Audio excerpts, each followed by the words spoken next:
Como diria o Roberto, são tantas emoções. Essa fala cabe muito bem com a adolescência, que é uma fase muito repleta de emoções, mudanças de humor, formação da identidade.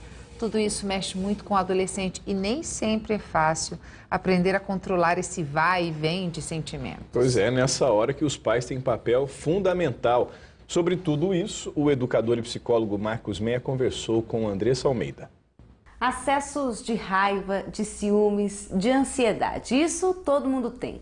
Mas no caso dos adolescentes, é importante que os pais ajudem os filhos a controlar as manifestações desses sentimentos. E é esse o assunto de hoje com o educador Marcos Meyer. Tudo bem, Marcos? Tudo bem, é um prazer estar aqui.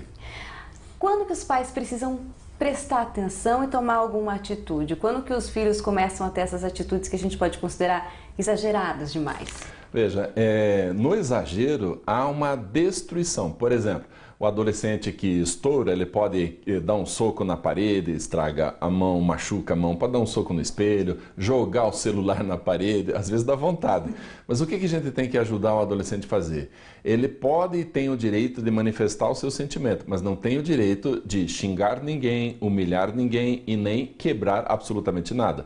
Então nós precisamos ajudá-lo a entender que ele pode falar sobre o sentimento. E essa fala é uma fala construtiva. Então ele pode falar assim, eu tô com raiva e botar para fora, né? Eu não aguento mais isso. Todas essas manifestações de falar sobre o sentimento é muito produtivo, é muito construtivo. E é isso que evita que depois ele possa ter uma atitude destrutiva.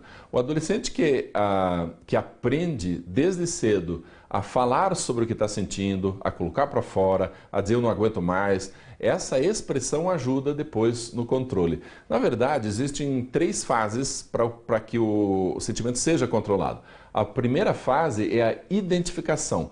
É importante que o adolescente, a criança, saiba identificar, saber qual é o sentimento que ela está tendo. Às vezes é tristeza, às vezes é raiva, preguiça, angústia, medo. Todos esses sentimentos têm nome, então é preciso que a gente ensine o adolescente qual é o sentimento que ele está sentindo, e a gente faz isso falando do nosso. Então a primeira fase, identificação. A segunda é expressão. Você tem o direito de expressar.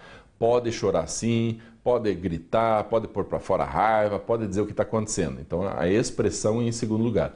Para que daí em terceiro venha o controle. Eu vou pôr para fora, mas com a pessoa certa. Eu vou gritar, mas no momento adequado. E não vou fazer isso de forma destrutiva. Então, como que os pais podem dar essa orientação de como pôr para fora, onde pôr para fora, com quem pôr para fora? A melhor coisa é ensinando, compartilhando com o filho ele próprio. Então, por exemplo, o pai brigou com o chefe na empresa. Ao chegar em casa, ele já está com a cara amarrada, todos já viram, o pai já entrou diferente. Então o que faz? O pai pode dizer para o filho, filho, hoje não quero brincar, estou com raiva do meu chefe, amanhã eu resolvo com ele, mas agora não estou afim de fazer nada. Então o filho sabe, esse sentimento, com essa cara, esse jeitão do pai, se chama raiva e não cansaço, porque é mais fácil a gente falar assim, não filho, eu estou cansado.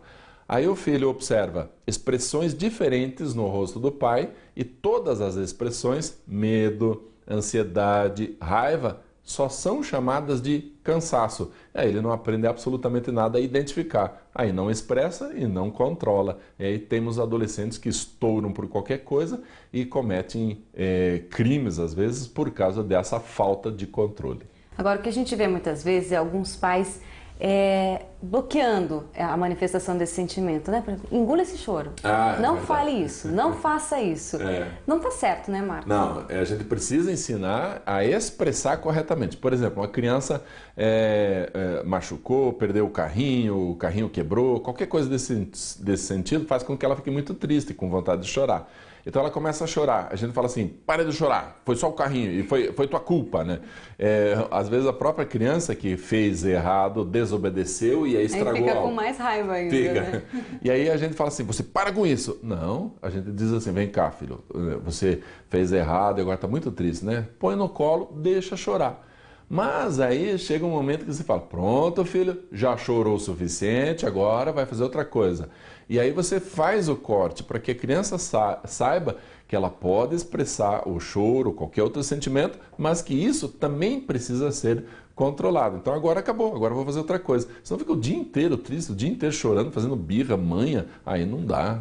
A criança precisa aprender a fazer isso de forma adequada. É isso que eu ia te perguntar. Agora, birra já é diferente, né, Marcos? Já tem que ser tratada de uma forma diferente também? A birra, ela precisa ser tratada de forma diferente e a gente tem que tomar um cuidado. Na birra, a criança sempre ganha alguma coisa. A atenção, a bronca ou o carinho. Até a bronca é um ganho. Por exemplo, a criança faz a birra e o pai fala, pare com isso logo de uma vez. Então o pai se alterou. A criança já percebe, consegui o que eu queria. Estou alterando meus pais, estou conseguindo atenção, estou conseguindo fazer o que eu quero. Não. Começou a fazer birra, sai de perto, porque a criança tem uma perda, e aí com essa perda ela aprende. É melhor eu não fazer birra porque eu vou perder alguma coisa. Então a criança aprende a não entrar no comportamento da birra. Tem que ensinar essa criançada a controlar melhor as emoções. Do jeito que está, ficam adolescentes depois que na primeira discussão se agridem fisicamente. E aí nós temos problemas gravíssimos por causa de briga, danos físicos graves, pode dar até processo na justiça. Para que isso? Ensine seu filho a controlar as emoções. Lembrando que os filhos são espelhos dos pais, né, Marcos? E também não adianta falar tudo isso para o filho e fazer o contrário. O exemplo, ele é muito forte e a gente tem que tomar um cuidado. O exemplo negativo a criança já pega e já entendeu, mas o exemplo positivo precisa ser explicado. Filho, eu fiz isso por causa de tal princípio que eu estou utilizando aqui. Então a criança vai aprendendo qual é a razão que fez com que o pai agisse desse ou daquele jeito. Então ensine seu filho através do exemplo e explique os bons exemplos. Obrigada, Marcos, pelas informações, pela participação mais uma vez. Foi um prazer. Bom, e a coluna Arte de Educar volta na semana que vem. Até mais!